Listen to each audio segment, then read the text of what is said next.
In today's video, I'm going to teach you how to edit a card website. By the end, you'll feel comfortable making clean updates to text and images and getting those changes live on your site.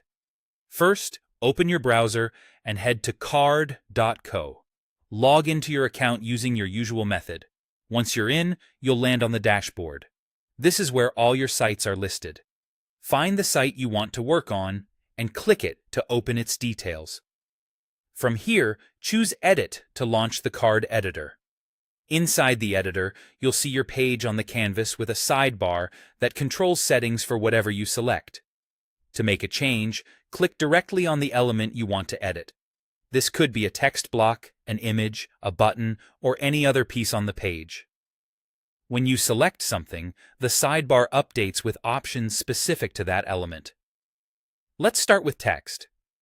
Click the text box you want to change, then edit the words right on the canvas like you would in a simple text editor. Use the sidebar to refine the look. You can switch the font, adjust the size for readability, choose the alignment that suits your layout, and set the color to match your brand. Small tweaks here can make a big difference in clarity and design, so take a moment to get it right. When you're happy, click Done to apply the changes to that text element. Remember, clicking Done saves the edit within the editor, but it doesn't publish it to your live site yet.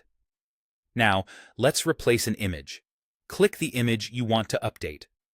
In the sidebar, select Upload, then choose a new image from your computer. Aim for a clear, properly sized file so it looks sharp on the page.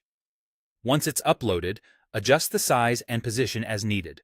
Use the available controls to scale it so it fits well with the surrounding content and doesn't crowd your text. Keep an eye on balance and spacing to maintain a clean layout. As you work, review your changes on the canvas to ensure everything looks consistent. When you're satisfied with all your edits, save your work, and, when you're ready, publish your changes. Publishing takes the updates you've made in the editor and pushes them to the live version of your site. That's it. You've opened your site from the dashboard, use the editor to update text and images, and push those changes live. These same steps apply to buttons and other elements too, so you can keep your site fresh with confidence.